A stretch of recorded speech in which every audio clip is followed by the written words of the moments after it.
S'il y a des jouets bizarres cachés dans les placards, qui est-ce qu'on appelle? Monsieur Toys Reviewer.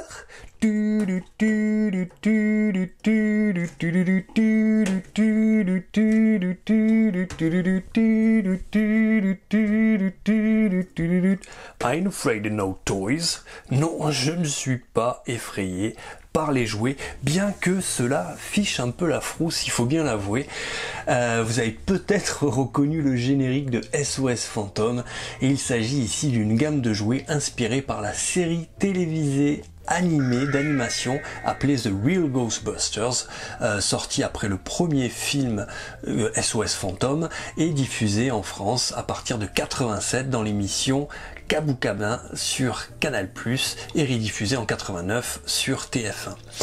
Cette gamme de jouets s'appelle les cache-démons, les Haunted Humans, les humains hantés en anglais, et qui a été fabriqué et distribué par Kenner en 1988. Donc comme vous le voyez, eh bien ce sont des gentils citoyens, voilà, des travailleurs, un sportif, une retraitée même, qui sont complètement possédés, hein. On va le voir tout à l'heure, mais effectivement le but est que ce sont donc on va dire des méchants, hein, possédés par des fantômes dans le dessin animé The Real Ghostbusters, bien qu'ils n'apparaissent pas du tout dans le dessin animé, hein. Ils ont vraiment été créés pour la gamme de jouets. Ce qu'on va faire, eh bien, c'est que avant qu'ils ne s'ouvrent à vous littéralement, je vais vous les présenter un par un. On va commencer eh bien par le sympathique Facteur. Ce que j'apprécie dans ces jouets-là, c'est vraiment le sculpt. Le sculpt, c'est ce qu'on appelle la sculpture, le moule. Vous voyez le détail des plis dans les vêtements. On sent que le mec, il est un peu serré dans sa chemise. Il a son côté un peu rondouillard qui est sympathique. Regardez les plis au niveau du short, les petites chaussettes, la paire de pompes qui va bien avec le design sympatoche. Et surtout, vous voyez la petite sacoche avec la main posée dessus, Mail écrit ici, et regardez la finesse de cette position de doigt, c'est vraiment très gracieux. Je trouve ça vraiment cool. Et après, bon voilà, il y a une économie de couleurs sur les couleurs. On sent qu'ils auraient pu faire les chaussettes d'une autre couleur, les pompes aussi, mais bon voilà, ça a été des gros tirages. Et il a cette gueule, vraiment cette bonhomie. Regardez-moi tous ces petits plis là, hein, il est grassouillé. On lui donnerait le bon Dieu sans confession au petit mec, hein. On l'imagine comme son petit postier de quartier.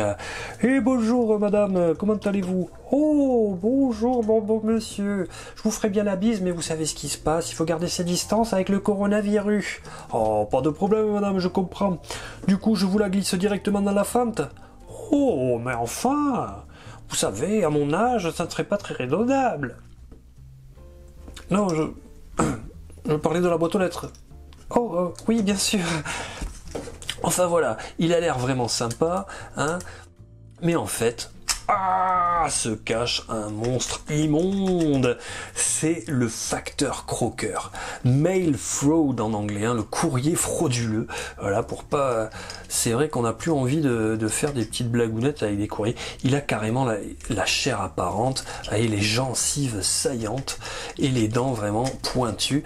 Regardez un peu le délire, là, ici, c'est ses petites poches et sa cravate, et boum, ça se transforme en yeux injectés de sang avec le pif fait par la cravate. Voilà, je le trouve vraiment sympa, ce petit facteur, ce courrier frauduleux, le Facteur Croqueur.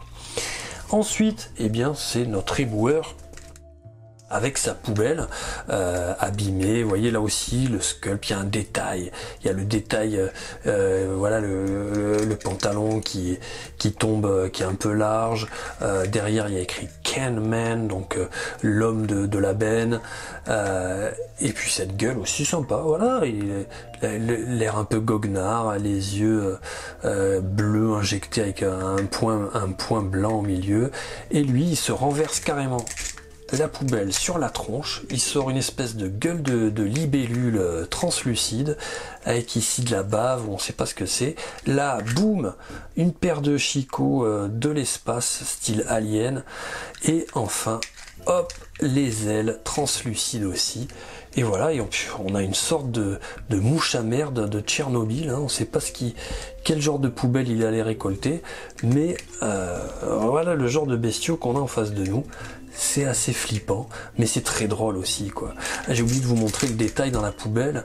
On a des arêtes, on a un poisson pourri, une paire de pompes, et tout ça, boum, ça devient la Tcherno-mouche à merde. Bien sympatoche aussi, lui est un peu différent des autres, hein, parce que lui c'est carrément un insecte, les autres sont plus des monstres intérieurs, on va dire. Allez, le petit ouvrier avec son petit casque, pareil, super musclé, hein, la chemise retroussée à la Brandon et Dylan, là, la salopette, et lui s'appelle Croque-Pioche. Hard Hat Horror en anglais. Hard Hat, ça veut dire le casque de chantier de l'horreur, hein, on pourrait traduire ça comme ça, mais ils l'ont appelé Croque-Pioche. Quand ils n'avaient pas trop d'idées, ils mettaient croque et puis un accessoire. Donc lui il vient avec une pioche, effectivement, là je ne l'ai pas, mais c'est le seul qui vient avec un accessoire. Et lui, eh bien, bam, vous voyez, c'est carrément une chauve-souris. Voilà, on pourrait même l'appeler le chauve-souvrier du bâtiment, ouais. Du bâtiment.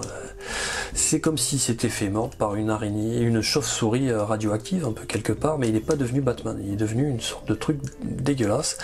Et donc la tête, vous voyez, hop, ça fait la langue. Très sympa, ce petit croque-pioche, avec sa gueule réduite, ouais, plus petite que le corps. Ça fait penser un peu à Beetlejuice, vous voyez, comme il était passé par la salle d'attente à la fin du film, qu'il était mort et qu'il s'était fait réduire la tête. Ils veulent que je pose pour une marque de slip. Mais qu'est-ce que vous faites là? Vous me salopez mon brushing, ne dégueulez pas. Mais j'ai jamais eu la grosse tête, moi. Oh non, D'ailleurs, en parlant de Beetlejuice, c'est assez marrant parce que du coup, Kenner a eu l'année suivante les droits pour faire les figurines de Beetlejuice, et il y avait dans les jouets Beetlejuice une gamme qui s'appelait les Neighborhood Nasties, et c'était le même concept de civil qui se transformait cette fois-ci en créature plutôt animale de l'univers de Beetlejuice. On pourrait même supposer que ce serait une suite au Cache-Démons, aux Haunted Humans, et Kenner était connu pour faire des reuse, se resservir d'éléments pour d'autres figurines, et justement la pioche, que là je n'ai pas, mais la pioche qui va avec Croque-Pioche, elle a servi pour un personnage qui s'appelle Skinman dans la gamme de Swamp Thing, c'est-à-dire la créature du marais, figurine sortie en 1990. Donc voilà pour la petite histoire du bat-ouvrier sympatoche. Allez, le joueur de foot américain, armoire à glace. Alors lui, il a une jouabilité qui est un peu plus élevée que les autres parce qu'il a les bras et les jambes articulées. Et on va voir pourquoi. Ça, c'est des jouets qu'on trouve encore aujourd'hui très facilement en brocante ou sur les sites internet de revente en occasion. Lui, il a la particularité de jaunir assez vite selon, vous voyez là, je sais pas si ça se verra, mais il a une couleur différente entre les deux jambes. Il est un peu jaune ici, mais on peut en trouver beaucoup plus jauni. Mais en tout cas, voilà, c'est des jouets qui se trouvent pour pas très cher de nos jours. Donc si à la fin de cette review vous êtes tenté, n'hésitez pas à mettre un petit coup de recherche, vous verrez, vous serez vraiment pas déçus. Lui donc c'est l'armoire à glace Tombstone Tackles en anglais. Tombstone c'est la pierre tombale, tackle c'est le tacle, hein, en rapport avec le rugby. D'ailleurs le slogan en anglais c'était tacle le fantôme. Et lui, vous allez voir, alors n'ayez pas peur, je vais le mettre dans cette position là parce que tout se passe ici. Voilà, il a une sorte de gueule d'alligator là qui s'ouvre avec des yeux, avec des cernets, ouais, c'est assez rigolo. Donc on lui bouge la tête et il y a cette espèce de langue avec un ballon de foot américain au bout, des yeux, des chicots, ouais, c'est assez creepy. Celui-là il fait assez flipper parce qu'on s'attend pas à ce genre de transformation dans le bas du dos, hein, des hémorroïdes où on ne sait pas endiabler quoi. Mais voilà, il est plutôt rigolo ce armoire à glace. Et on devait se payer des bonnes tranches avec ce petit gars-là. Ensuite, nous avons eh bien, le flic, le spectroflic, X-Cop en anglais, X-Cop. Et lui aussi il a un design, je trouve qu'ils ont des designs, ça me rappelle des illustrations des années 70 anglaises. Alors je sais pas pourquoi, mais j'ai cette image là en tête. Peut-être le GB serait là pour Great Britain, non c'est sûrement pour Ghostbusters, mais voilà, lui aussi, et elle encore plus, elles me font penser à des personnages anglais. Alors ça a été fait aux États-Unis, mais bon voilà. Petite parenthèse, donc lui c'est un motard forcément. Et il a ici un bouton qu'on va activer et vous allez voir ce qui se passe, c'est, vous allez comprendre, un squelette. Donc là il a les os apparents et là, le voilà, le spectroflic. Papier d'identité s'il vous plaît, avec sa petite langue ici sur ressort. Et le bouton derrière. Voilà, le petit spectroflic. Ça, c'est des jouets qui sont super solides, hein.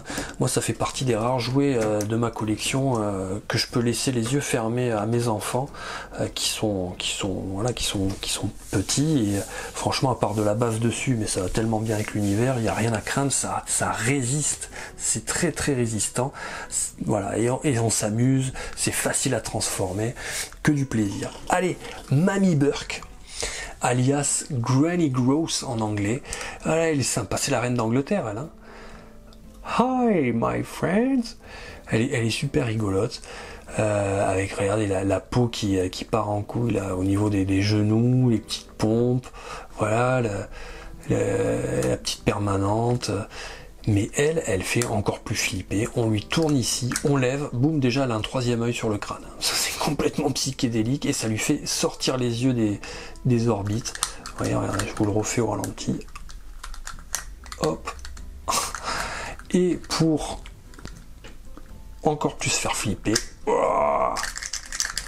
elle a carrément une gigantesque mâchoire avec une langue super longue justement. 3 chicots qui se battent en duel mais qui font bien flipper aussi. Et voilà la Mamie Burke. Hein, on n'a pas envie de lui confier ses enfants pour qu'elle leur fasse des cookies parce que ça va finir dans la bouche. Hein. Voilà pour cette gamme des croque-démons que je trouve mais vraiment super. C'est vraiment voilà, fin des années 80, il y a toujours de l'inventivité, de la créativité, de la qualité dans les jouets et elle est complètement dingue cette gamme là. Comme je vous l'ai dit, c'est même pas dans le dessin animé qu'on peut retrouver ces personnages là. Par contre ils ont fait des caméos dans des comics qui sont sortis en 2013, mais enfin bien après, mais c'était sympa d'avoir ce clin d'œil là. Et écoutez, ces jouets là, voilà, les enfants ils aiment jouer à se faire peur et là on est en plein dedans. D'un autre côté c'est très riche comme jouet parce que ça montre un peu ce qu'il y a à l'intérieur du corps humain. Alors c'est vite fait mais voilà, on se rend compte que à l'intérieur il y a du sang, il y a de la chair, c'est un peu dégueu, donc ça joue un peu sur cette peur là, le squelette, le côté un peu la poubelle dégueu. J'aime beaucoup cette gamme de jouets, j'espère que ça vous aura peut-être rappelé des bons souvenirs, ou en tout cas fait découvrir ce genre de jouets qui aujourd'hui n'existent plus et qui franchement méritent qu'on s'en souvienne.